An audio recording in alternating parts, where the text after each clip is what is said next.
திருப்தி அடையாமல் இன்னும் அதிக வெளிச்சத்தில் நடந்து முன்னே செல்ல வேண்டும். இல்லையெனில் அவ்வெளிச்சம் அதோடு நின்றுவிடாமல் நம்மையும் கடந்து நம்மை இருளில் பின்தங்க விட்டுவிட்டு தொடர்ந்து சென்றுவிடும். மேலும் அவ்வெளிச்ச பாதையில் தொடர்ந்து நடக்காமல் உட்கார்ந்துவிடும் பிரச்சனையும் அநேகரிடத்தில் உள்ளது. வேத அகராதியை எடுத்து உட்காரு, நில் என்ற வார்த்தைகளை நட, ஓடு என்னும் வார்த்தையின் உள் அர்த்தங்களோடு ஒப்பிட்டு பார்க்கும்போது பெரிய வித்தியாசத்தை உணர்ந்து கொள்ளலாம். ஏசாயா 42ஆம் அதிகாரம் 7ஆம் வசனம், சங்கீதம் 1:1, எபிரேயர் 12ஆம் அதிகாரம் 1ஆம் வசனம் போன்ற வசனங்களில் மனிதர் இருளில் உட்காருகிறார்கள். பரியாசக்காரர்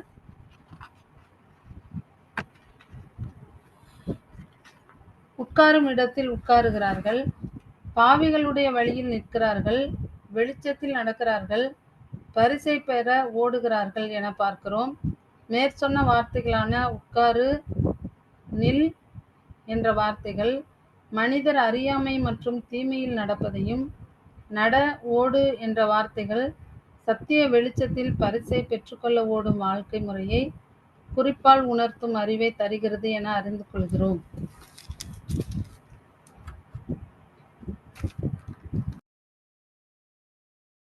ஓகே சார், இப்போ இதுல இருக்கிறது என்ன சொல்லப்பட்டிருக்கு?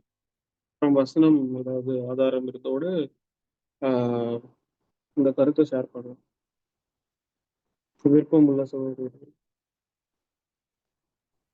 பிரதர் அந்த வசனங்களை ஃபர்ஸ்ட் வாசிச்சிடலாம் பிரதர். சங்கீதம் 42:7, ஏசாயா 42:7, சங்கீதம் 1:1, எபிரேயர் 12:1. அது சகோதரிகள் வாசிங்க. ஏசாயா 42:7.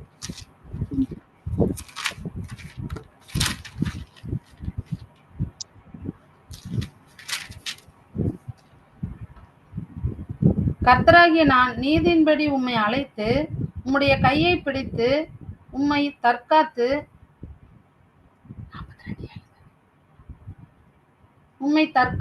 உம்மை ஜனத்துக்கு உடன்படிக்கையாகவும் ஜாதிகளுக்கு ஒளியாகவும் வைக்கிறேன்.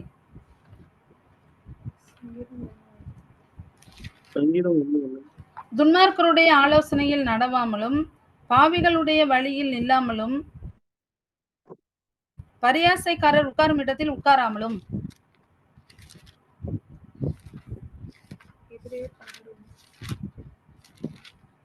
ஆகையால் மேகம் போன்ற இத்தனை திரளான சாட்சிகள் நம்மை சூழ்ந்து கொண்டிருக்க, பாரமான யாவற்றையும் நம்மை சுற்றி நெருங்கி நிற்கிற பாவத்தையும் தள்ளிவிட்டு விசுவாசத்தை துவக்குகிறவரும் முடிக்கிறவருமாய் இருக்கிற இயேசுவை நோக்கி நமக்கு நியமித்திருக்கிற ஓட்டத்தில் பொறுமையோட ஓடக்கடவோம்.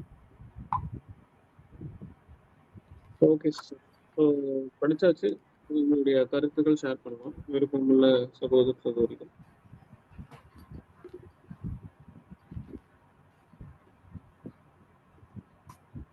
இந்த பேராகிராஃப்ல என்ன சொல்ல வராங்கன்னா,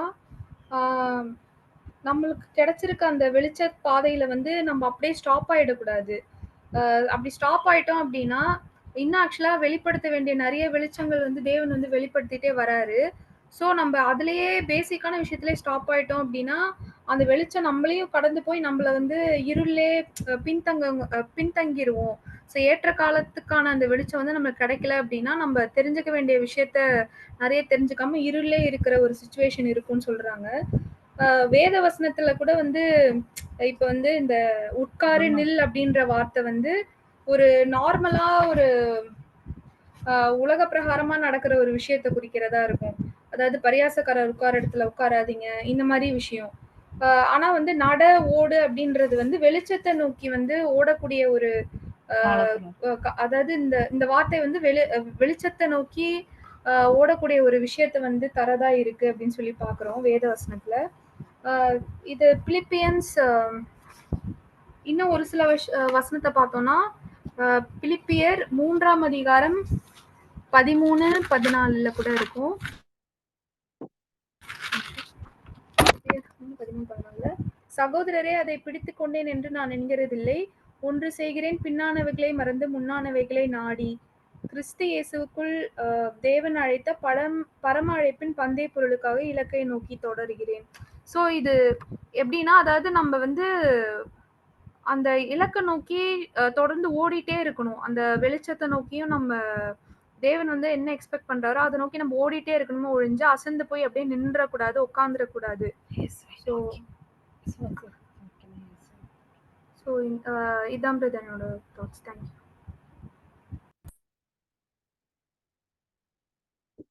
ஓகே சிஸ்டர், இன்னும் அடிஷ்னலாக கமெண்ட்ஸ் எதாவது இருந்தால் ஷேர் பண்ணலாம். சகோதரிகள் விட்டது ஏதாவது அடிஷ்னலாக தாட்ஸ் ஏதாவது ஷேர் பண்ணலாம்.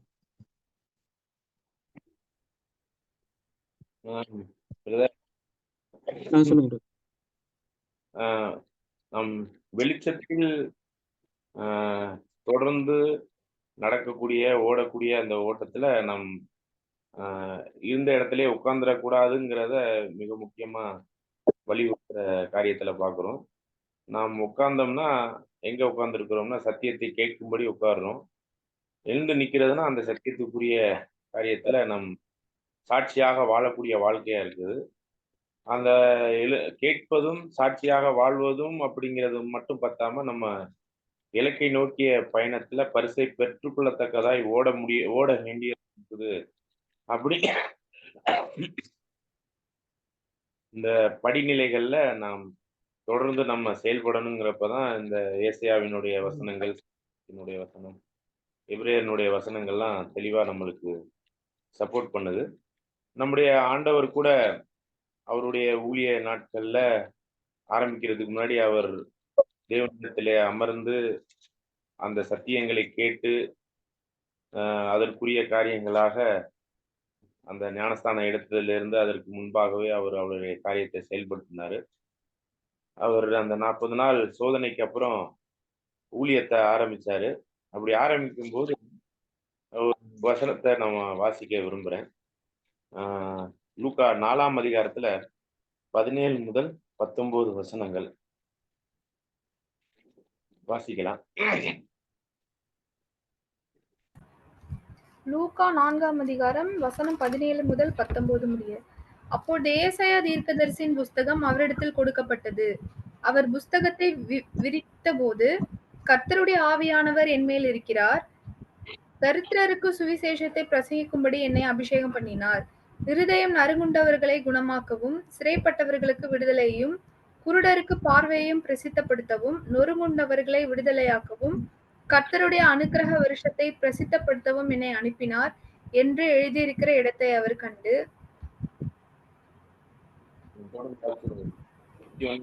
வாசித்து புஸ்தகத்தை சுருட்டி பணிவிடைக்காரனிடத்தில் கொடுத்து உட்கார்ந்தார். ஜெபாலயத்தில் உள்ள எல்லாருடைய கண்களும் அவர் மேல் நோக்கமாயிருந்தது. அப்ப இந்த காரியம் அவருடைய தொடர்ச்சியான அவருடைய வாழ்க்கையில அமர்ந்து சத்தியங்களை கேட்ட காலங்கள் உண்டு. அதுக்கான சாட்சியுள்ள வாழ்க்கையை வாழ்வதற்கான ஒரு காலகட்டத்தை ஆரம்பிக்கும் போது இந்த தீர்க்க தரிசனம்லாம் நிறைவேறுதுங்கிறத சொல்லி அந்த சுவிசேஷ ஊழியத்தையும் ஓட ஆரம்பிச்சார் ஞானஸ்தானத்துல இருந்துங்கிறத அவருடைய வாழ்க்கையினுடைய வரலாறுல கூட நம்ம பார்க்க முடியுது. இலக்கை நோக்கிய பயணத்துல நாம் சோர்ந்து போகாம இருள்ல உட்கார்ந்துடாம இந்த ஒரு காரியத்துக்குள்ளாக அவிசுவாசமான சூழ்நிலைகளுக்குள்ளாக நாம் அப்படியே அங்கேயே தங்கிராம நம்ம தொடர்ந்து அடுத்தடுத்த படிநிலைமைக்குள்ளாக வாழ்ந்து வளரணும். இது வந்து எபிரேயர் 5ஆம் அதிகாரத்துல கூட நாம் குழந்தைகளாயிராமல் நம்ம தொடர்ந்து இந்த ஒரு சத்தியத்துக்குள்ளாக பால் குடிக்கிறவர்களா இராமல் கேட்கிறவர்களை மாத்திரம் இராமல் அதை கேட்டு அதன்படி நடைமுறைப்படுத்துகிற எழுந்து நின்று அதற்குரிய ஓட்டத்துல நன்மை தீமை என்று இன்னதென்று பகுத்தறிந்து ஞானேந்திரியங்களுடைய முதிர் வயது உள்ளவர்களுக்கு ஆவிக்குரிய முதிர் வயது உள்ளவர்களுக்கு தகுவும் சொல்ற அடுத்தடுத்த படிநிலைமைக்குள்ளாக நம்ம கடந்து வரணும்.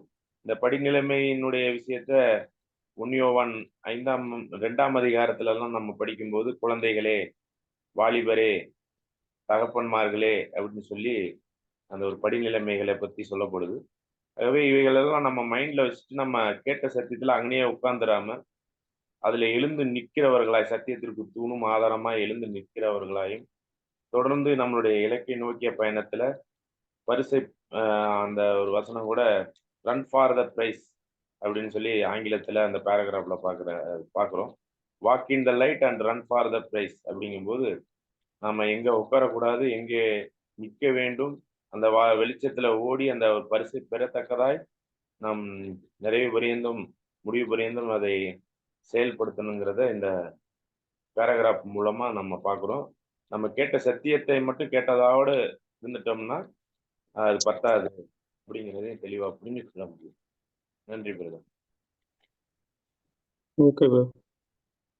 இன்னும் அடிஷ்னல் தாட்ஸ் வந்து ஷேர் பண்ணுங்க.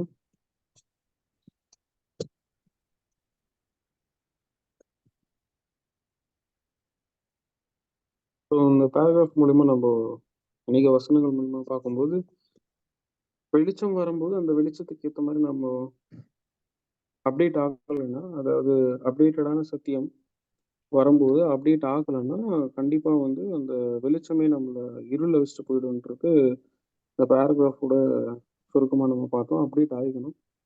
ஸோ அப்படியே அந்த கிடைச்ச வெளிச்சத்துலேயே சாட்டிஸ்ஃபைடாக இருக்கக்கூடாது. ஸோ அடுத்தடுத்து நம்ம அந்த வெளிச்சத்தில் நம்ம அப்டேட் ஆகிடணும். இல்லைன்னா அந்த மாற்றிக்கல ட்ரூத் ஏற்றுக்க மாட்டாங்க, அந்த ட்ரூத்துக்கு ஏற்ற மாதிரி குணலட்சணம்லாம் மாற்றிக்க மாட்டாங்க, அப்படியே இருந்தோம்னா அந்த அந்த வெளிச்சமே இருள வச்சுட்டு போயிடும்ன்றது ஒரு சுருக்கமாக நம்ம இதை பார்க்குறோம். இன்னும் அடுத்த பேராகிராஃப் நம்ம போயிடலாம். பூர்ணமான அறிவை பெற்றுக்கொள்ளும் போது அந்த பேராகிராஃப்ல நம்ம வாசிக்கணும்.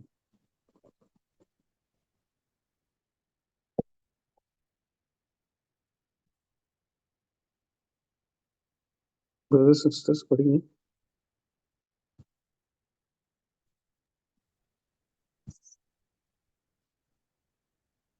பூரணமான அறிவை பெற்றுக்கொள்வது கடந்த காலத்திற்குரியதாய் இராமல் இன்னும் வெகு சீக்கிரத்தில் எதிர்காலத்தில் பெற்றுக்கொள்ள வேண்டியதாய் இருக்கிறது.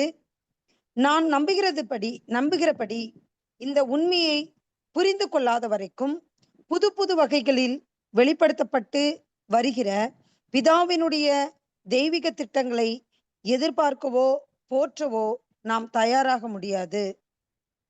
தற்கால மற்றும் வருங்கால சத்தியங்களின் அறிவை பெறுவதற்கு அப்போஸ்தலர் மற்றும் தீர்க்கதரிசிகள் எழுதியதற்கு நாம் போக வேண்டியது உண்மைதான். ஆனால் அவர்கள் தேவனுடைய தெய்வீக திட்டங்களையும் நோக்கங்களையும் நம்மை விட அதிகமாக புரிந்து கொண்டார்கள் என்பதற்காக அல்ல, கிறிஸ்தவ யுக முழுவதும் உள்ள சபையாகிய நமக்கு தெய்வீக திட்டம் சம்பந்தப்பட்ட சத்தியங்களையும் இன்னும் வெளிப்பட வேண்டிய சத்தியங்களையும் தெரிவிக்க அவர்களை உபயோகித்தார் என்பதனாலேயே அவர்கள் எழுதினவற்றுக்கும் செல்லுகிறோம். இந்த உண்மையை அப்போஸ்தலர்களே நன்கு நிரூபித்திருக்கிறார்கள். தேவன் தம்முடைய சித்தத்தையும் நோக்கத்தையும் சபைக்கு வெளிப்படுத்தினதையும் அப்போஸ்தலனாகிய பவுல் கூறுகிறபடி இந்த புஸ்தக யுகத்தில் விசுவாசிக்கிறவர்களுக்கு மட்டுமே வடிவமைக்கப்பட்டதான பரம அழைப்பின் ரகசியத்தை புரிந்து கொள்ளும் வண்ணம் அவர்களுடைய மனக்கண்கள் பிரகாசமாக்கப்பட்டுள்ளது. ஏனெனில் காலங்கள் நிறைவேறும் போது விளங்கும் நியமத்தின்படி பரலோகத்தில் இருக்கிறவைகளும் பூலோகத்தில் இருக்கிறவைகளும் ஆகிய சகலமும் கிறிஸ்துவுக்குள்ளே கூட்டப்பட வேண்டும் என்று தமக்குள்ளே தீர்மானித்திருந்த தம்முடைய தயவுள்ள சித்தத்தின் ரகசியத்தை எங்களுக்கு அறிவித்தார். எபேசியர் 1:9-10, மேலும் எபேசியர் 3:4-6 இல் கிறிஸ்துவின் ரகசியத்தை குறித்து எனக்கு உண்டாயிருக்கிற அறிவை அறிந்து கொள்ளலாம். இந்த ரகசியம் இப்பொழுது அவருடைய பரிசுத்த அப்போஸ்தலருக்கும் தீர்க்கதரிசிகளுக்கும் ஆவியானவராலே வெளிப்படுத்தப்பட்டு இருக்கிறது போல முற்காலங்களில் மனுபுத்திரருக்கு அறிவிக்கப்படவில்லை என அப்போஸ்தலனாகிய பவுல் தெளிவுபடுத்துகிறார். இதன் மூலம் உரைக்கப்பட்ட தீர்க்க தரிசனங்களை தீர்க்கதரிசிகளாவது அல்லது தெய்வ தூதர்களாவது புரிந்து கொள்ளவில்லை என்பது தெளிவாகிறது. அப்போஸ்தலனாகிய பேதுரு கூறும்போது அவ்விஷயங்களை பற்றி தீர்க்கதரிசிகள் ஆவலாக அறிய முற்படும் போது அது அக்காலத்திற்குரியதாயிராமல் சுவிசேஷ யுகத்தில் வாழும் நமக்காகவே என தேவன் அவர்களுக்கு கூறியிருந்தார். மேலும் இந்த தெய்வ திட்டத்தை பற்றிய அதிக வெளிச்சம் கொடுக்கப்பட வேண்டும் என்று தேவனை பிரார்த்திக்கவும் அவர் ஏவியிருக்கிறார். 1 பேதுரு 1ஆம் அதிகாரம் 10-13 வசனங்கள்.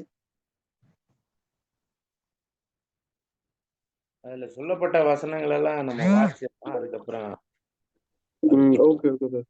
இங்க கரண்ட் ஆஃப் ஆயிடுச்சு பிரதர். பவர் ஆஃப் ஆயிடுச்சு. இப்போ கொஞ்ச நேரம் இந்த நெக்ஸ்ட்ல இருந்து நீங்க லீட் பண்ணுங்க பிரதர். இங்க கம்ஃபர்டபுளா இல்ல. பவர் கட் ஆயிடுச்சுங்க. சரி, கண்டினியூ பண்றேன் brother. ஓகே. நீங்க அப்படியே லீட் பண்ணிக்கோங்க. அது அந்த பேராகிராஃப்ல கொடுக்கப்பட்ட வசனங்களை நீங்க வாசிருங்க. எபேசியர் 1ஆம் அதிகாரம் 9, 10, 17, 18 வசனம். 1 பேதுரு 1ஆம் அதிகாரம் 10-13 வசனங்கள். உங்களுக்கு உண்டான கிருபையை குறித்து தீர்க்க தரிசனம் சொன்ன தீர்க்கதரிசிகள் இந்த ரட்சிப்பை குறித்து கருத்தாய் ஆராய்ந்து பரிசோதனை பண்ணினார்கள். தங்களிலுள்ள கிறிஸ்துவின் ஆவியானவர் கிறிஸ்துவுக்கு உண்டாகும் பாடுகளையும் அவைகளுக்கு பின்வரும் மகிமையையும் முன்னறிவித்த போது இன்ன காலத்தையும் குறித்தார் என்பதையும் அந்த காலத்தின் விசேஷம் இன்னதென்பதையும் ஆராய்ந்தார்கள். தங்கள் நிமித்தம் அல்ல, நமது நிமித்தமே இவைகளை தெரிவித்தார்கள் என்று அவர்களுக்கு வெளியாக்கப்பட்டது. பரலோகத்திலிருந்து அனுப்பப்பட்ட பரிசுத்த ஆவியினாலே உங்களுக்கு சுவிசேஷத்தை பிரசங்கித்தவர்களை கொண்டு இவைகள் இப்பொழுது உங்களுக்கு அறிவிக்கப்பட்டு வருகிறது. இவைகளை உற்று பார்க்க தேவதூதரும் ஆசையாய் இருக்கிறார்கள். ஆகையால் நீங்கள் உங்கள் மனதின் அறையை கட்டிக்கொண்டு தெளிந்த புத்தியுள்ளவர்களாய் இருந்து இயேசு கிறிஸ்து வெளிப்படும் போது உங்களுக்கு அளிக்கப்படும் கிருபையின் மேல் பூரண நம்பிக்கை உள்ளவர்களாய் இருங்கள். ஓகே. எபேசியர் 1ஆம் அதிகாரம் 9, 10, 17 மற்றும் 18.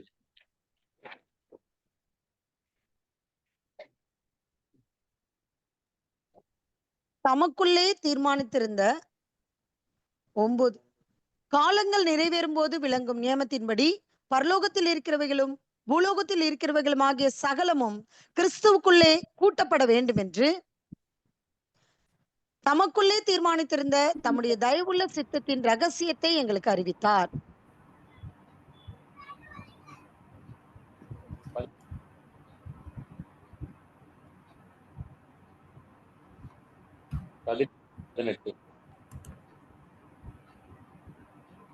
பத்து வரைக்கும் தான்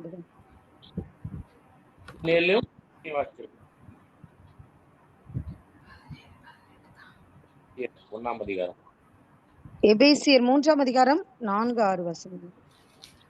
17, 18 வாசிச்சிருங்க. 17. நம்முடைய கர்த்தராகிய இயேசு கிறிஸ்துவின் தேவனும் மகிமையின் பிதாவுமானவர் தம்மை நீங்கள் அறிந்து கொள்வதற்கான ஞானத்தையும் தெளிவையும் அளிக்கிற ஆவியை உங்களுக்கு தந்தருள வேண்டும் என்று தாம் நம்மை அழைத்ததினாலேயே நமக்கு உண்டாயிருக்கிற நம்பிக்கை இன்னதென்றும் பரிசுத்தவான்களிடத்தில் தமக்கு உண்டாயிருந்த சுதந்திரத்தினுடைய மகிமையின் ஐஸ்வர்யம் இன்னதென்றும். தொடர்ந்து எபேசியர் 3ஆம் அதிகாரம் 4 முதல் 6 வசனம். எபேசியர் 3ஆம். இதை குறித்து நான் முன்னமே சுருக்கமா எழுதியிருக்கிறேன். அதை நீங்கள் வாசிக்கையில் கிறிஸ்துவின் ரகசியத்தை குறித்து எனக்கு உண்டாயிருக்கிற அறிவை அறிந்து கொள்ளலாம். இந்த ரகசியம் இப்பொழுது அவருடைய பரிசுத்த அப்போஸ்தலருக்கும் தீர்க்கதரிசிகளுக்கும் ஆவியானவராலே வெளிப்படுத்தப்பட்டிருக்கிறது போல முற்காலங்களில் மனுபுத்திரருக்கு அறிவிக்கப்படவில்லை. அன்புக்குரிய சகோதர சகோதரிகளே, இப்ப நம்ம வசனங்கள் மற்றும் அந்த பேராகிராஃப் அதனுடைய கருத்துக்களை நம்ம வந்து பதிவிடலாம். நம்ம அந்த பேராகிராஃப்ல சொல்லப்பட்ட கருத்துக்களை பதிவிடுவோம். அதற்கு துணையா இருக்கக்கூடிய வசனங்களை சாட்சி கொடுக்கலாம்.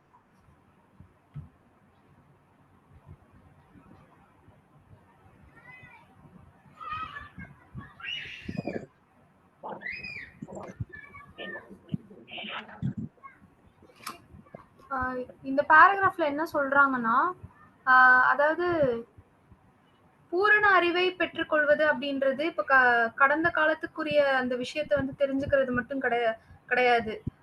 அதாவது இப்ப நடந்துட்டு இருக்கிறதும் தீர்க்க தரிசனத்துல சொல்ல வந்த விஷயங்களை நம்ம பார்த்து இனிமே வெளிப்படக்கூடிய தேவனுடைய திட்டத்தை பத்தி தெரிஞ்சுக்க வேண்டிய விஷயத்தையும் நம்ம தெரிஞ்சுக்கணும். ஸோ அதுதான் வந்து பூரண அறிவை வந்து நம்ம வந்து பெற்றுக்கொள்ள முடியும். தேவனுடைய ஃபுல் திட்டத்தை தெரிஞ்சுக்கிட்டா மட்டும்தான் நம்ம வந்து அந்த அறிவை பெற்றுக்கொள்ள முடியும். இந்த விஷயங்கள் எல்லாத்தையுமே அப்போஸ்தலர்கள் வந்து எழுதியிருக்கிறாங்க. அப்போஸ்தலர்களும் தீர்க்கதரிசிகளும். இப்ப அவங்க எழுதியிருக்காங்க அப்படின்னா நம்மள இப்ப நமக்கு தெரிஞ்ச அந்த தெய்வீக திட்டங்களை விட அவங்களுக்கு தெரிஞ்சிருக்கு அப்படின்றதுக்காக நம்ம பார்க்கல. தேவன் வந்து அவங்கள வந்து பயன்படுத்தி எல்லா விஷயத்தையுமே ஆல்ரெடி வந்து அப்போஸ்தலர்கள் மூலியமாகவும் தீர்க்கதரிசிகள் மூலியமாகவும் நமக்கு வந்து கொடுத்திருக்காருன்னு சொல்லி பார்க்கிறோம். ஏன் அப்படின்னா அவருடைய திட்டம்ன்றது வந்து இந்த சுவிசேஷ யுகத்துல இருக்கிற எல்லா அதாவது அழைக்கப்பட்ட எல்லாருக்குமே வந்து தேவைப்படுற விஷயமா இருக்கு அப்படின்னு சொல்லி பாக்குறோம். சோ அந்த அப்பயுமே வந்து எல்லா தீர்க்கதரிசிகளுக்கும் வந்து என்ன தேவனுடைய திட்டம் என்ன அவர் சொல்ல வராரு அப்படின்ற விஷயம்லாம் வந்து தெரியல. ஆனா வந்து அப்போஸ்தலர்களுக்கு வந்து இப்ப பார்த்தோம்னா அந்த டைம்ல வந்து அப்போஸ்தலர் பவுலுக்கு வந்து நிறைய விஷயம் தெரியும். சோ இந்த மாதிரி அப்போஸ்தலர்களை கொண்டு வந்து நிறைய விஷயத்த வந்து தேவன் வந்து அவருடைய திட்டத்தை வந்து இப்ப இருக்கிற காலகட்டத்துல இருக்கிற சபை மெம்பர்ஸ்க்கு எல்லாத்துக்குமே தெரிய வைக்க வேண்டிய விஷயத்த வந்து ஆல்ரெடி சொல்லியிருக்காருன்னு சொல்லி பார்த்தோம். கிறிஸ்துவை பற்றின ரகசியங்கள் வந்து ஆல்ரெடி அவங்களுக்கு வந்து தெரிஞ்சிருக்கு அப்படின்னு சொல்லி விஷயத்த பார்த்தோம். ஒரு வசனத்துல கூட 1 கொரிந்தியர் 4:1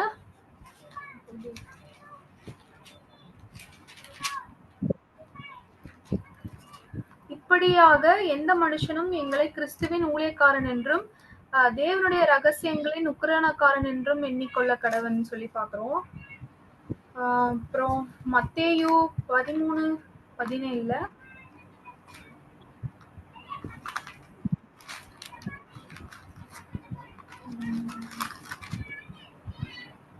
அநேக தீர்க்கதரிசிகளும் நீதிமான்களும் நீங்கள் காண்கிறவைகளை காணவும் நீங்கள் கேட்கிறவைகளை கேட்கவும் விரும்பியும் காணாமலும் கேளாமலும் போனார்கள் என்று மெய்யாகவே உங்களுக்கு சொல்லுகிறேன்னு சொல்றாரு.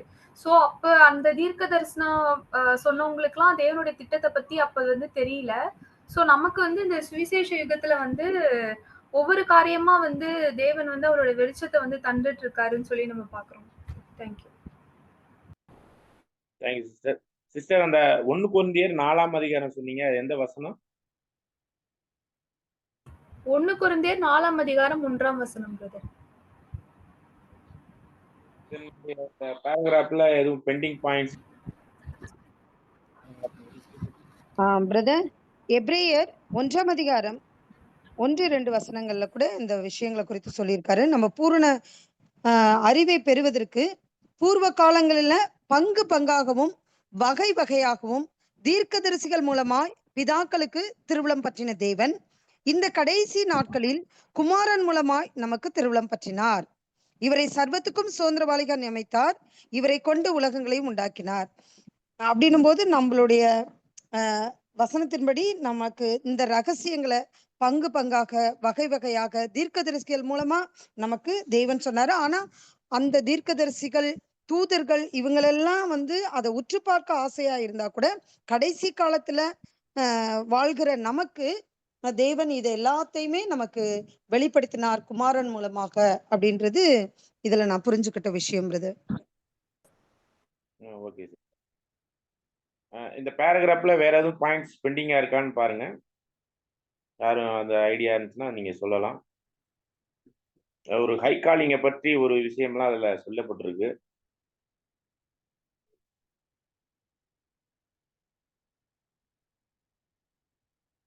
ஓகே. அன்புக்குரிய சகோதர சகோதரிகளே, வேற எதுவும் வசன ஆதாரங்கள் இருந்தாலும் நீங்க சொல்லலாம்.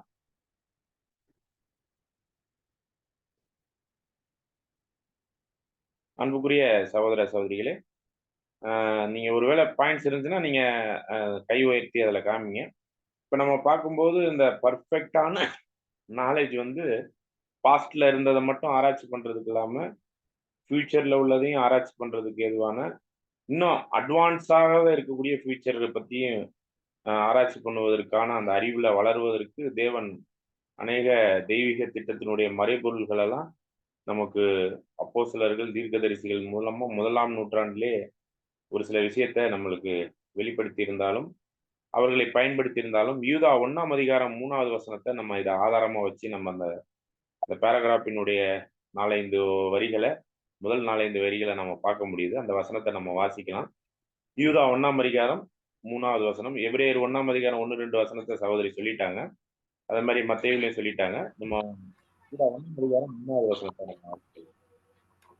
பிரியமானவர்களே, பொதுவான இரட்சிப்பை குறித்து உங்களுக்கு எழுதும்படி நான் மிகவும் கருத்துள்ளவனாய் இருக்கையில், பரிசுத்தவான்களுக்கு ஒரு விசை ஒப்புக் கொடுக்கப்பட்ட விசுவாசத்திற்காக நீங்கள் தைரியமாய் போராட வேண்டும் என்று உங்களுக்கு எழுதி உணர்த்துவது எனக்கு அவசியமாய் கண்டது.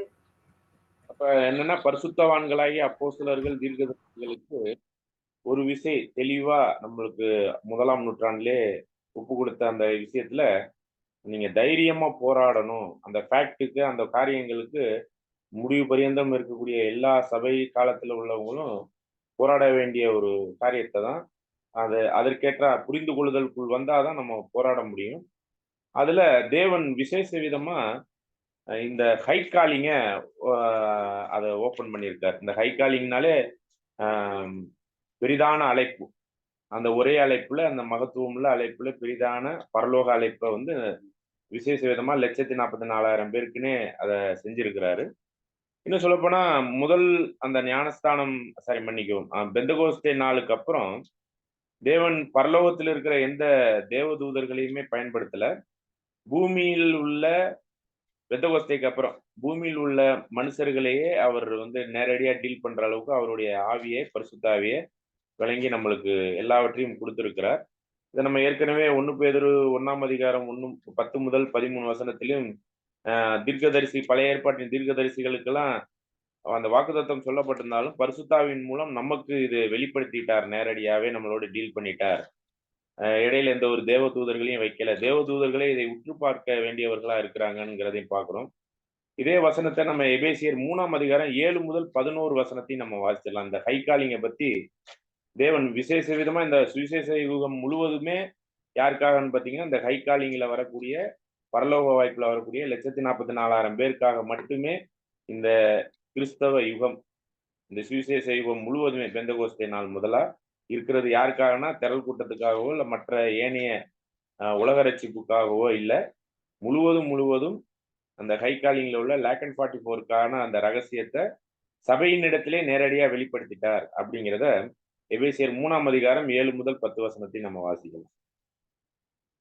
அவருடைய பலத்த சத்துவத்தால் எனக்கு அளிக்கப்பட்ட வரமாகிய அவருடைய கிருபையினாலே இந்த சுவிசேஷத்துக்கு ஊழியக்காரனானேன்.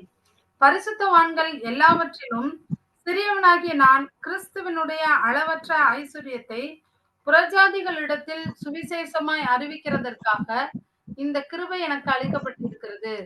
தேவன் தம்முடைய கர்த்தராகிய கிறிஸ்து இயேசுவுக்குள் கொண்டிருந்த அநாதி தீர்மானத்தின்படியே உன்னதங்களில் உள்ள துரைத்தனங்களுக்கும் அதிகாரங்களுக்கும் அவருடைய அனந்த ஞானமானது சபையின் மூலமா இப்பொழுது தெரிய வரும் பொருட்டாக இயேசு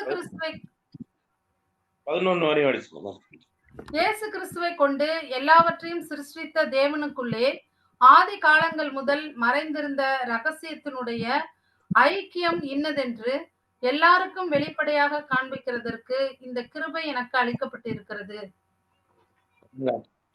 இந்த மகத்துவமுள்ள ரகசியத்தை அப்போஸ்தலர் பவுலுக்கிட்ட தேவன் அவருடைய ஆவினால கிறிஸ்துவுக்குள்ளாக வெளிப்படுத்தினார். அது விசேஷ விதமா அந்த 10வது வசனத்தை பாத்தீங்கன்னா, பரலோகத்தில் உள்ள துரைத்தனங்கள், பரலோகத்தில் உள்ள மேல அதிகாரங்கள்ங்கிறப்ப ஏஞ்சல்ஸ் எல்லாம் வச்சு இங்க வெளிப்படுத்தல, நேரடியாகவே தேவன் சபைக்கு எல்லா ரகசியங்களையும் சொல்லி கொடுத்துட்டாரு அப்படிங்கறத அந்த 10வது வசனம் சொல்லுது. அந்த 10வது வசனத்தை திரும்ப படிச்சிருங்க. உன்னதங்களில் உள்ள துரைத்தனங்களுக்கும் அதிகாரங்களுக்கும் அவருடைய அனந்த ஞானமானது சபையின் மூலமா இப்பொழுது தெரிய வரும் பொருட்டாக. பாத்தீங்களா, அந்த உன்னதம்ங்கிறது பரலோகத்தில் உள்ள துரைத்தனங்கள், அதிகாரங்கள், அங்க இருக்கிறவங்களுக்கு இந்த மகத்துவம்ல ஹைகாலிங்கினுடைய விஷயம், இந்த 1,44,000 பேருக்குரிய அந்த வாய்ப்புக்குரிய அந்த விஷயமானது புறஜாதிகளுக்கு ஆகிய நமக்கு கூட கிடைச்சிருக்குங்கிற ஒரு காரியங்கள்லாம் தேவன் நேரடியாகவே கிறிஸ்துவின் ஆவினாலும் அவருடைய ஆவினாலும் இந்த நம்மளுக்கு தெள்ள தெளிவாக வெளிப்படுத்தி இருக்கிறார். ஆகவே இந்த விஷயத்துல தேவதூதர்களும், வானத்தில் உள்ள தேவதூதர்களுக்கும் பழைய ஏற்பாட்டினுடைய தீர்க்கதரிசிகளுக்கும் அவர்கள் தீர்க்கதரிசிகளுக்கு வாக்குத்தத்தம் பண்ணப்பட்டது. ஆனால் அடையக்கூடிய நமக்கு தான் இது இந்த கிறிஸ்தவ யுகத்துல தேவன் அந்த ஒரு ஃபேவரையும் அந்த பிளெஸ்ஸிங்கையும் டைரக்டா கொடுத்திருக்கிறார். தேவனுடைய ஞானம், அந்த அறிவுக்குள்ளான அந்த திட்டத்துல நமக்கு இந்த காரியங்கள் எல்லாம் வெளிப்படுத்தி இருக்கிறதே நம்ம அந்த அழைப்புக்குள்ள அந்த மகிமை அடையணுங்கிறதுனால நம்ம அதற்குரிய காலத்திற்குரிய பாஸ்ட மட்டும் பார்க்காம ஃபியூச்சர், வெரி நியர் ஃபியூச்சர்னு சொல்லப்படுது அந்த முதல் வரி. அப்ப அந்த நடக்கக்கூடிய இன்னும் காலத்துக்கு ஏற்ற சத்தியத்துக்குள்ளாக நம்ம உட்படுத்தி அதற்குரிய ஜீவத்துக்குள்ளாக நம்ம தொடர்ந்து வளரணும் அப்படிங்கிறதையும் இந்த இடத்துல நம்ம பார்க்கிறோம். வேற எதுவும் பாயிண்ட்ஸ் இருந்தா நீங்க கவர் பண்ணலாம். இன்னும் ஒரு வசனம் ரோமர் 16ஆம் அதிகாரம் 25ஆம் வசனத்துல ஆதி காலம் முதல் அடக்கமா இருந்து இப்பொழுது தீர்க்க தரிசன ஆகமங்களினாலே அனாதி தேவனுடைய கட்டளைகளின்படி வெளியரங்கமாக்கப்பட்டதும் சகல ஜாதிகளும் விசுவாசத்திற்கு கீழ்ப்படியும்படிக்கு அவர்களுக்கு அறிவிக்கப்பட்டதுமா இருக்கிற ரகசியத்தை வெளிப்படுத்துகிறதான. இது எந்த வசனம்? ரோமர் 16ஆம் அதிகாரம் 25ஆம் வசனங்கள். Okay, thanks. வேற எதுவும் கருத்துகள் இருக்குங்களா? நம்ம அடுத்த பேராகிராஃப்ல போலாமா? கொஞ்சம் சின்னதாக தான் இருக்கு, ஆனா டைம் இருக்கு, 20 நிமிஷம் இருக்கு, நம்ம பார்க்கலாம், வாசிக்கலாம். சகோதரர் சகோதரிகள் யார் வேணாலும்.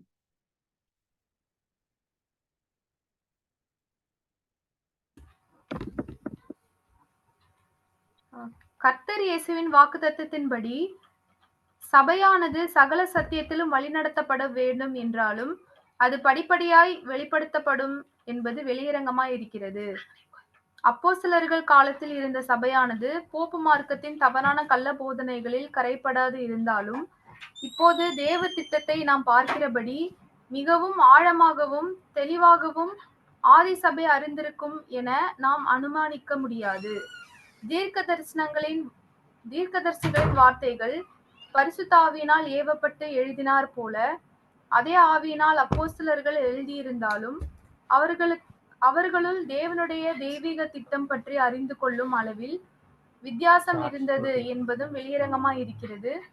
சுவிசேஷமானது புறஜாதிகளுக்கு செல்ல ஆரம்பிக்கும் போது பவுலை தவிர பேதுருவும் மற்ற அப்போஸ்தலரும் அதை குறித்து கலக்கமுள்ளவர்களாய் இருந்ததுடன் அதை பற்றிய அறிவு இல்லாதிருந்ததற்கு இது ஒரு உதாரணம். அப்போஸ்தலர்கள் 10ஆம் அதிகாரம் 28ஆம் வசனம்.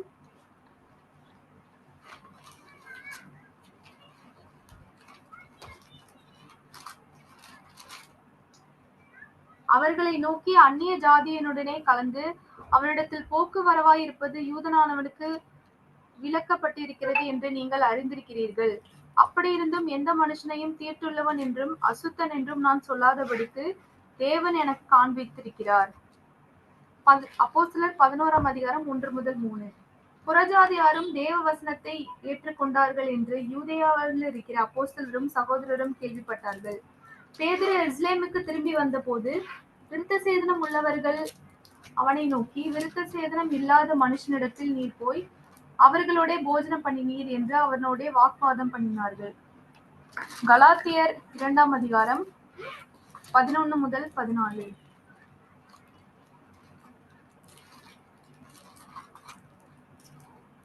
மேலும் பேதுரு அந்தியோகியாவுக்கு வந்தபோது அவன் மேல் குற்றம் சுமந்ததினால் நான் முகமுகமாய் அவனோடு எதிர்த்தேன். எப்படி எனில் யாக்கோபினிடத்தில் இருந்து சிலர் வருகிறதற்கு முன்னே அவன் புறஜாதியாருடனே சாப்பிட்டான். அவர்கள் வந்த போதோ விருத்த சேதனம் உள்ளவர்களுக்கு பயந்து விலகி பிரிந்தான். மற்ற யூதரும் அவனுடனே கூட மாயம் பண்ணினார்கள். அவர்களுடைய மாயத்தினாலே பர்னபாவும் இழுப்புண்டான். இப்படி அவர்கள் சுவிசேஷத்தின் சத்தியத்திற்கு ஏற்றபடி சரியாய் நடவாததை நான் கண்டபோது எல்லாருக்கும் முன்பாக நான் பேதுருவை நோக்கி சொன்னது என்னவென்றால், யூதனாயிருக்கிற நீர் யூதர் முறைமையாக நடவாமல் புறஜாதியார் முறைமையாக நடந்து கொண்டிருக்க, புறஜாதியாரை யூதர் முறைமையாக நடக்கும்படி நீ எப்படி கட்டாயம் பண்ணலாம்? அப்போஸ்தலர் பவுல் தீர்க்கதரிசிகளின் வார்த்தைகளையும் தேவனுடைய கடந்த கால வழிநடத்தல்களையும் தனக்கே நேரடியாக வெளிப்படுத்தப்பட்ட வெளிப்படுத்தல்களையும் நன்கு அறிந்ததினால், அப்போஸ்தலர் பேதுருவின் நிச்சயமற்ற தன்மையை விட அப்போஸ்தலர் பவுல் இவ்விஷயத்தில் உறுதியாய் இருந்தார்.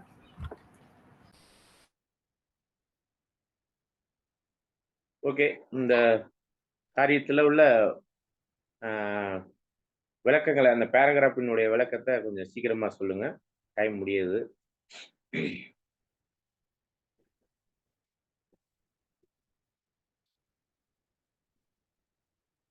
அந்த பேராகிராஃப் இந்த பேராகிராஃப்ல என்ன சொல்ல வராங்கன்னா, அதாவது இயேசு கிறிஸ்துவ சொன்னபடியே அந்த லாக்கன் 44 ஆனது வந்து சத்தியத்துல வழி நடத்தப்பட வேண்டும் என்றாலும் அது வந்து படிப்படியாக நடக்க வேண்டிய விஷயமா வந்து இருக்குன்னு சொல்லி பாக்குறோம். இப்ப வந்து ஃபர்ஸ்ட் கால சபையிலே, அதாவது அப்போஸ்தலர்கள் காலத்துல இருந்த சபை வந்து போப்பு மார்க்கத்தினால எந்த ஒரு கள்ள போதனைகளால கரைப்படாம தெளிவாதான் இருந்துச்சு. ஆனாலும் வந்து அந்த டைம்ல இப்ப இருக்கிற அந்த ஆழமான சத்தியத்துல அவங்க இருந்திருப்பாங்க, எல்லாருமே இருந்திருப்பாங்க அப்படின்னு சொல்ல முடியாது அப்படின்னு சொல்லி பாக்குறோம். ஏன் அப்படின்னா, எக்ஸாம்பிளுக்கு பேதுரு பண்ண சில விஷயங்களை வந்து பார்த்தோம். அந்த டைம்லயே வந்து அப்போஸ்தலர் பேதுருவுக்கு தெரிஞ்சதை விட தேவன் வந்து அப்போஸ்தலர் பவுலுக்கு வந்து அவருடைய திட்டத்தை வந்து நிறைய தெரியப்படுத்தி இருந்தாரு அப்படின்னு சொல்லி பாக்குறோம். ஸோ இதான் பிரதர் பேராகிராஃப் நான் புரிஞ்சுக்கிட்டேன். Thank you sister. வேற யாராச்சும் அந்த பேராகிராஃப்ல பெண்டிங் பாயிண்ட்ஸ் இருந்துச்சுன்னா நீங்க பதிவு பண்ணலாம். வேற யாராச்சும் சகோதர சகோதரிகள் ஏதாச்சும் பெண்டிங் பாயிண்ட்ஸ், சொன்ன பாயிண்ட்ஸே வேணாம், பெண்டிங் பாயிண்ட்ஸ் இருந்தா சொல்லுங்க. விடுபட்ட கருத்துகள்.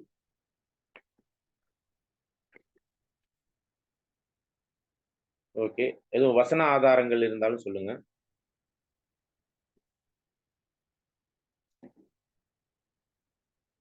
ஓகே, அன்புக்குரிய சகோதர சகோதரிகளே, ஆதி காலத்திலே சபையானது பொய்யான காரியத்திற்குள்ளாக உட்படுத்தப்படுவதற்கும் அதற்குரிய சூழ்நிலையில போப்பு மார்க்கம் போன்றவர்களுடைய போதனைகளோ இல்லாத காலகட்டத்திலுமே அப்போஸ்தலர்கள் விசேஷ விதமா பேதுரு போன்றவர்களே ஒரு சில இடர்களுக்கு ஏதுவான மாய்மாலங்களை ஜெருசலேம் சபையிலிருந்து வழி விலகக்கூடிய அளவுக்கு ஒரு சில சூழ்நிலைகள், பர்னாபா போன்றவர்களும் வஞ்சிக்கப்படத்தக்க வகையில செயல்பட்டதெல்லாம் நம்ம பார்க்க முடியுது. இதனாலதான் பேதுரு அவருடைய கடிதத்துல பவுலை பத்தி சொல்லும்போது அவர் சொல்ற விஷயம்லாம் ரொம்ப மகத்துவமானது. அதை தப்பு தப்பா இன்டர்பிரேட் பண்றாங்க, தப்பு தப்பா புரிந்து கொண்டு தப்பு தப்பா பேசுறாங்க அப்படிங்கிறத 2 பேதுரு 3ஆம் அதிகாரம் 15, 16, 17 வசனங்கள்லையும் கூட பார்க்கிறோம். ஆகவே அந்த ஏற்றகால சத்தியத்திற்குரிய விஷயத்துல நாம் அந்த சபையாகக்கூடிய அந்த வாய்ப்புல இருக்கிற நாம் அனைவருமே கிராஜுவலான ஒரு வளர்ச்சிக்குள்ள நம்ம கொஞ்சம் படிப்படியா வளர வேண்டியவர்களா இருக்கிறோம். இந்த மாதிரியான மாமிச காரியங்கள்லயோ இல்ல நம்முடைய சூழ்ந்திருக்கிற சமுதாய சூழ்நிலையிலயோ இந்த உலகத்திலேயோ விழுந்து போன தூதர்கள், சாத்தான், இது மாதிரியான பல வகையான போராட்டங்கள் மத்தியில நம்ம விழ வாய்ப்புகள் இருக்குது. அது அப்போஸ்தலர் காலத்துல அது மாதிரி நடந்தும் இருக்குது. வஞ்சனைக்கு ஏதுவாக மூப்பர்களே ஓநாய்கள் போல வருவாங்கங்கிறதையும் அப்போஸ்தலர் பவுல் தெளிவா சொல்றார். ஆண்டவருமே உங்களுக்குள்ளும் இந்த மாதிரி ஓநாய்கள்லாம் வந்து தவறா வழி நடத்த வாய்ப்பு இருக்குங்கிறதையும் சொல்றார். ஆகவே நம்ம படிப்படியான அந்த வளர்ச்சிக்குள்ள வளர்ந்து நாம் அற்பமாக எண்ணப்பட்ட நம்மளை தான் தேவன் இந்த தெய்வீக அழைப்புக்குள்ளான தெளிவுக்குள்ள அந்த திட்டத்துல நம்மளை வழி நடத்துறார். விசேஷ விதமா இந்த கடைசி நாட்கள்ல ஆதி சபையில இருந்ததை காட்டிலும் அவருடைய ஆவியினால நம்மளுக்கு ஏற்ற கால சத்தியத்தை ஏற்ற காலத்துல புரியவும் வைக்கிறார். கடந்த காலத்தில் நடந்த காரியங்கள் எல்லாம் நம்மளுக்கு எக்ஸாம்பிளாகவும் வைத்து இன்னும் தெளிவான சத்தியத்துக்குள்ளாக நம்மளை வழிநடத்தி இருக்கிறார். ஆகவே அவர் செஞ்ச அந்த கடந்த கால டீலிங் மற்றும் இப்பொழுது நம்மளுக்கு வெளிப்படுத்தி இருக்கிற ஏற்றகால சத்தியம், இவர்களுக்கு நம்ம ஒப்பு கொடுத்து சரியான அந்த தெய்வீக திட்டத்துக்கு இசைவாக நாம் ஓட்டத்தை ஓடி முடிக்கணும் அப்படிங்கிறதுல இந்த வசனங்கள், இந்த காரியங்கள் இந்த பேராகிராஃப் நம்மளுக்கு ரொம்ப காரியமாக வெளிப்படுத்தப்படுது. இதுல அப்போஸ்தலர் பவுல் வந்து கிறிஸ்துவால நேரடியாகவே அந்த ஒரு வெளிப்படுத்தின ரகசியங்கள் எல்லாம் புரிந்து கொண்டு அதை நம்மளுக்கு வெளிப்படுத்தினார் அப்படிங்கிறத அவருடைய வசனங்களின் காரியங்கள்ல எபேசியர் 3ஆம் அதிகாரத்துல 2, 3, 4 வசனத்துல கூட வாசிச்சிடலாம். உங்களுக்காக எனக்கு அளிக்கப்பட்டிருக்கிற தெய்வ கிருபைக்குரிய நியமமும் இன்னதென்று கேட்டிருப்பீர்களே. அது என்னவெனில், புறஜாதிகள் சுவிசேஷத்தினாலே உடன் சுதந்திரருமாய் ஒரே சரீரத்திற்குள்ளானவர்களுமாய் கிறிஸ்துவுக்குள் அவர் பண்ணின வாக்குத்தத்தத்துக்கு உடன் பங்காளிகளுமாய் இருக்கிறார்கள் என்கிற இந்த ரகசியத்தை அவர் எனக்கு வெளிப்படுத்தி அறிவித்தார். இதை குறித்து நான் முன்னமே சுருக்கமாய் எழுதியிருக்கிறேன். அதே மாதிரி கலாத்தியர் 1ஆம் அதிகாரத்துல 6, 7, 8 வசனத்தையும் வாசிச்சிடலாம். உங்களை கிறிஸ்துவின் கிருபையினாலே அழைத்தவரை நீங்கள் இவ்வளவு சீக்கிரமாய் விட்டு வேறொரு சுவிசேஷத்திற்கு திரும்புகிறதை பற்றி நான் ஆச்சரியப்படுகிறேன். வேறொரு சுவிசேஷம் இல்லையே. சிலர் உங்களை கலகப்படுத்தி கிறிஸ்துவனுடைய சுவிசேஷத்தை புரட்ட மனதா இருக்கிறார்களே அல்லாமல் வேற அல்ல. நான் உங்களுக்கு பிரசங்கித்த சுவிசேஷத்தை அல்லாமல் நாங்களாவது வானத்திலிருந்து வருகிற ஒரு தூதனாவது வேறொரு சுவிசேஷத்தை உங்களுக்கு பிரசங்கித்தால் அவன் சபிக்கப்பட்டவனாய் இருக்க கடவன். அப்ப வேற யார் வேணாலும் நம்மளை வஞ்சிக்கிறதுக்கு எதுவா எந்த சூழ்நிலை வந்தாலும் அதுல நம்ம தளராமல் தெய்வீக திட்டத்தின் சத்தியத்துக்கு ஏற்ற அந்த காரியத்துக்குள்ளாக நம்ம போதிக்கப்பட்டு வளர்த்தப்பட வேண்டும் அப்படிங்கிறதையும் சொல்றாரு. ஆகவே இந்த கிறிஸ்து இந்த 2ஆம் வருகை காலகட்டத்துல நம்மளுக்கு தேவன் அவருடைய ஆவியினால இந்த ஒரு தெளிவான சத்தியத்துக்குள்ள நம்மளை வழி நடத்துறார். சபைக்கே அதை நேரடியாக வெளிப்படுத்துகிறார் அப்படிங்கிறதெல்லாம் இந்த வசனங்கள் மூலமாகவும் நம்ம புரிந்து கொள்கிறோம். ஆகவே இப்ப நம்ம என்ன பண்ணலாம்னா, கோபி பிரதர், நீங்க அந்த பிரேயர் கொஸ்டின்ஸ் எதுவும் ரெடி பண்ணி வச்சிருக்கிறீங்களா இந்த 3 பேராகிராஃபுக்கும்? கோபி பிரதர்? இல்ல பிரதர், இல்ல. ஓகே, நம்ம அடுத்த வாரம் கொடுத்த क्वेश्चन தான் இருக்கு. அதனால நம்ம ட்ரை பண்ணுவோம். பிரதர் ரசூல் அந்த क्वेश्चनல ட்ரை பண்ணுவோம். அடுத்த ட்ரை பண்றீங்களா? இல்ல, क्वेश्चन வந்து ரசூல் ஆல்ரெடி கொடுத்திருக்காருல, அந்த क्वेश्चन கூட நம்ம எடுத்து படிக்கலாம். இல்ல, அதுதான் அந்த பிரேயர் கொஸ்டின்ஸ் தான் நான் கேக்குறேன். அது இருக்கா? இப்ப இல்ல பிரதர், இப்போ சர்ச் பண்ணி எடுக்கணும், கொஞ்சம் டைம் ஆகும். அதான் சொன்னேன், அந்த பிரேயர் கொஸ்டின்ஸ் தான் நான் கேட்டேன். Okay okay. ஆகவே இதுல நான் ஒரு சில கேள்விகளை கேட்கிறேன். ஒரு 7-8 நிமிஷம் இருக்கிறதுனால ஒரு சில கேள்விகளை இன்றைய நாளினுடைய தியானத்துக்குரிய ஒரு காரியமா ஒரு சில கேள்விகள் கேட்கிறேன். முடிஞ்ச வரையும் நம்ம அதுக்கு பதில் சொல்ல முயற்சி பண்ணலாம், இன்றைய நாளுக்கான ஒரு விஷயத்துல மட்டும். அன்புக்குரிய சகோதர சகோதரிகளே, சங்கீதம் 1:1 சொல்லப்பட்ட அந்த காரியத்தின் அடிப்படையில நிக்கிறேன், அமர்ந்து உட்கார்ந்து கூடாத இடம், இருக்கக்கூடாத இடம், ஓட வேண்டாத இடம் அப்படின்னு சொல்லிட்டு எதுல நீ உட்காரணும், எதுல நிக்கணும், எங்கே ஓடணுங்கிறத அந்த ஒரு காரியத்துல உள்ள முதல் பேராகிராஃப்ல உள்ள கேள்வியாக நம்ம கேட்கிறோம். யாராச்சும் பதில் சொல்லலாம்? உட்காரும் இடத்துல உட்காரக்கூடாது. பரியாசம் பண்ணுகிறவர்கள் இடத்துல நாம உட்காரக்கூடாது. துன்மார்க்கருடைய ஆலோசனையை கேட்கக்கூடாது, நடக்கக்கூடாது. துன்மார்க்கருடைய ஆலோசனையில் நடவாமலும் பாவிகளுடைய வழியில் நில்லாமலும் பரியாசக்காரர் உட்காரும் இடத்தில் உட்காராமலும். ஓகே, அதுதான் என்ன கேட்கிறேன்னா, நம்ம எங்க உட்காரணும், எங்க நிக்கணும், எங்க ஓடணும்னு அந்த பேராகிராஃப் சொல்லுது. அதை பத்திய கருத்துக்களை சொல்லுங்க. அந்த பேராகிராஃப்ல உள்ள கருத்தை சொல்லுங்க. எங்கே நம்ம உட்காரணும், எங்கே நிக்கணும், எங்கே ஓடணும், எதை நோக்கி ஓடணும்? நம்ம இலக்க நோக்கி ஓட வேண்டியவர்களா இருக்கணும் பிரதர். அப்புறம் வெளிச்சத்தை நோக்கி நம்ம ஓடணும். அந்த கிடைச்சிருக்க பேசிக்கான விஷயத்திலே உட்கார்ந்துடக்கூடாது. விசுவாசத்தை துவக்கினவரும் முடிக்கிறவருமா இருக்கிற இயேசு கிறிஸ்துவை நோக்கி நம்ம ஓடணும். இயேசு கிறிஸ்துவை நோக்கி ஓடணும். அந்த இலக்கு என்னன்னு சொல்ல முடியுமா? ரன் ஃபார் த பிரைஸ் அப்படின்னு சொல்லி அந்த பேராகிராஃப்ல கடைசியில சொல்றாங்க. அதாவது அந்த இலக்கினுடைய பரிசு என்னன்னு தெரியுங்களா? கிறிஸ்துவை நோக்கி ஓடும் பொழுது நம்மளுக்கு கிடைக்கவே இருக்கிற பரிசு பரிசு என்ன? 1,44,000 பேர் அந்த பரிசு. ஓகே. 1,44,000 அப்படிங்கிறதுனுடைய அவங்களுடைய பரிசு என்னன்னு நான் கேட்கிறேன். ஜீவ கிரீடம். உண்மை சாடாமை என்ற ஒரு தேவன் தெய்வீக தன்மைக்குரிய ஓட்டப்பட்டது போல அதுவும் அதே கனமகிமை சாடாமை என்னும் பந்தத்துக்காக நாம் ஓட வேண்டியவர்களாய் கிறிஸ்துவை நோக்கி கடக்கிலே ஓடணும் அப்படிங்கிறத அந்த முதல் பேராகிராஃப் நம்ம பார்க்கிறோம்.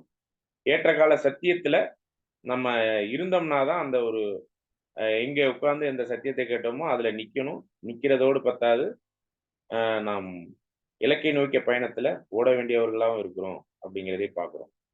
சரி, 2வது பேராகிராஃப்ல உள்ள ஒரு சில கேள்விகள். பவுலுக்கு விசேஷ விதமாக அவர் சொல்கிற அந்த ஒரு காரியம் என்னன்னா, சபைக்கு நேரடியாகவே தேவன் வந்து இந்த ரகசியத்தை வெளிப்படுத்துகிறாருங்கிறத சொல்ல வர்றார். அது என்ன மாதிரியான ரகசியத்தை சொல்லி சபைக்கு சொல்லி அவர் தேவன் பவுல் மூலமா அந்த ஒரு காரியங்களை சொல்றார். சபைக்கு ஒரு விசேஷ விதமான ஒரு காரியத்தை சொல்லியிருக்கிறார் சபைக்கு நேரடியாகவே. அந்த விசேஷ விதமான காரியம் என்னன்னு சொல்ல முடியுமா? ஏற்ற கால சத்தியங்கள் பழைய இருக்குது, நடக்க போற காரியங்களையும் பார்க்கிறோம். இன்னும் வெரி நியர் ஃபியூச்சர்னு சொல்லி ரொம்ப பக்கத்துல நடந்து கொண்டு இருக்கிறதையும் நம்ம கண்ணால பார்க்கிறோம்.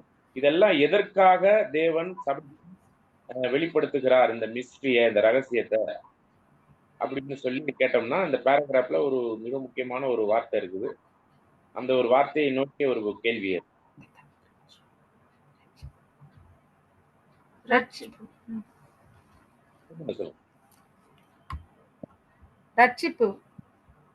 ஓகே, ரட்சிப்பு. அது அந்த அந்த ரட்சிப்பு வந்து லாக்கன் 44க்கான ரட்சிப்பு. அதுல பர்டிகுலரா ஒரு வார்த்தை பயன்படுத்தி இருக்கிறார் இந்த பேராகிராஃப்ல சகோதரர். அதை சொல்ல முடியுமா? ரட்சிப்புக்கு ஒரு தேவன் வந்து ஒரு விசேஷ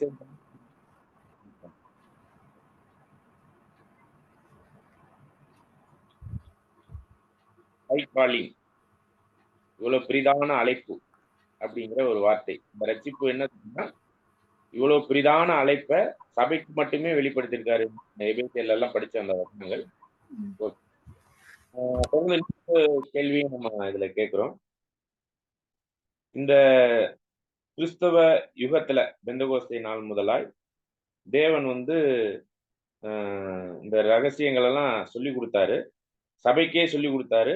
அநேக தீர்க்கதரிசிகள் மூலமா பழைய ஏற்பாட்டிலையும் ஒரு சில விஷயங்களை வெளிப்படுத்தியிருந்தாலும் விசேஷ விதமா அப்போஸ்தலர்களுக்கும் தீர்க்கதரிசிகளுக்கும் ஆதி சபையிலே சொல்லி கொடுத்துட்டாரு. இருப்பினும் இப்ப இந்த ஒரு ஏற்றகால சத்தியத்தினுடைய காரியத்தை யார் உற்று நோக்க ரொம்ப ஆசையா இருக்கிறாங்கன்னு சொல்ல முடியுமா? அல்லது சபையின் மூலமா மற்ற சில பேர் ஜீவிகளா இல்லாத மற்ற சில பேர் வந்து அதை அவர்களுக்கே சபை மூலமா தான் தெரிவிக்கப்படுதுன்னு சொல்லப்படுது. அப்படிப்பட்டவங்க யாருன்னு சொல்ல முடியுமா? தேவ தூதர்களும் உற்று பார்க்க ஆசையா இருக்கிறார். தேங்க்யூ. ஆக அந்த இந்த மாதிரியான விசேஷித்த இவ்வளவு பெரிதான ரட்சிப்புக்கு தேவதூதர்களே உற்று பார்க்கிறாங்க. அவங்களே நம்ம மூலமா தான் அந்த காரியங்கள் எல்லாம் புரிந்து கொள்ளுங்கிறாங்க. பரலோகத்தில் உள்ள துரைதனங்களும் அவங்கெல்லாம் சபை மூலமா தான் புரிந்து கொள்கிறார்கள் அப்படிங்கிறதையும் நம்ம உணர்ந்து கொள்ள முடியுது. சரி, இப்போ 3வது பேராகிராஃப்குள்ளான ஒரு சில கேள்விகளை நம்ம பார்க்கலாம். இப்ப இந்த பொய் சத்தியங்கள் இருண்ட காலத்துல போப்பு மார்க்கம் மூலமாக அநேக பொய்கள்லாம் வந்துச்சு. அதெல்லாம் ஆதி சபையில இருந்துச்சுனாக்கே அது இல்லை.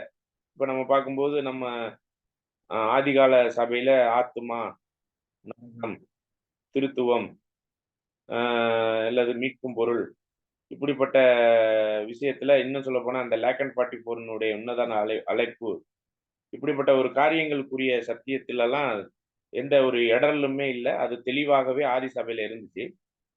ஆனா அந்த போப்பு மார்க்க காலகட்டத்துல இவைகள்லாம்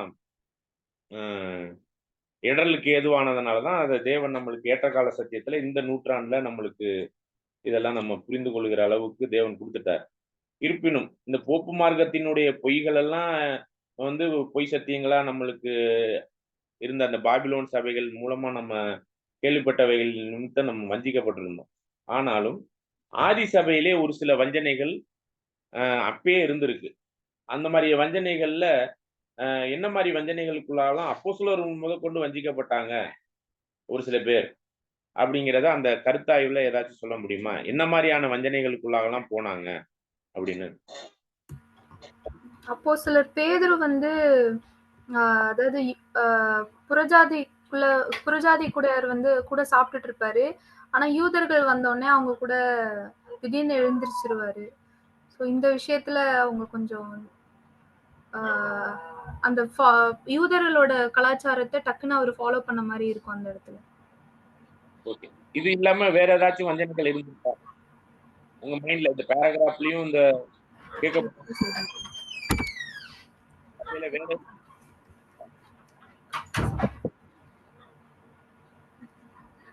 விருத்த சேதனம் பத்திய கன்ஃபியூஷன்ஸ் இருந்திருக்கும் போது. ஓகே. விருத்த சேதன பிரஜாதிகள் பண்ணணும் அப்படிங்கிற குழப்பங்கள் இருந்துச்சு.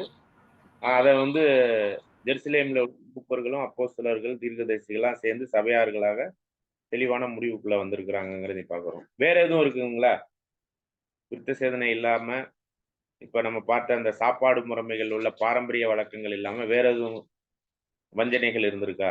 ஆதி சபையை மட்டும் கேட்கிறேன்.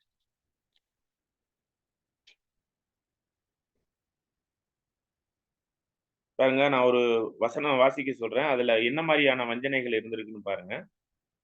2 தீமோத்தி 2ஆம் அதிகாரத்துல 16, 17, 18 வசனம்.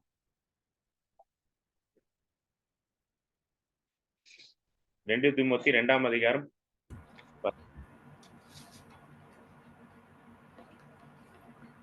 சீர்கேடான வேண் பேச்சுகளுக்கு விலகியிரு, அவைகளால் அவர்கள் அதிக அவபக்தி உள்ளவர்களாவார்கள்.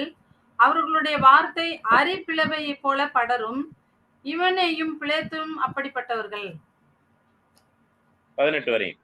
அவர்கள் சத்தியத்தை விட்டு விலகி உயிர்த்தெழுதல் நடந்தாயிற்றென்று சொல்லி சிலருடைய விசுவாசத்தை கவிழ்த்து போடுகிறார்கள்.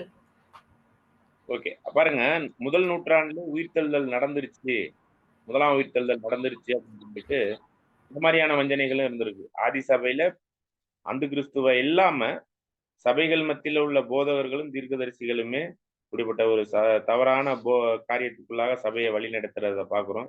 உயிர்த்தெழுதல்ல நிறைய பிரச்சனைகள், உயிர்த்தெழுதலே இல்லைன்னு கூட பொருந்தி பட்டணத்தார் ஒரு சில அவிவிசுவாசத்துல இருந்திருக்கிறதெல்லாம் நம்ம பார்க்க முடியுது.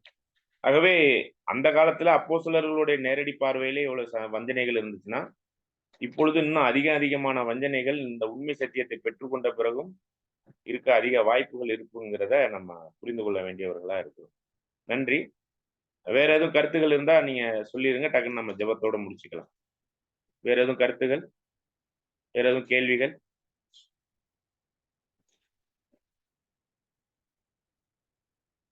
ஓகே.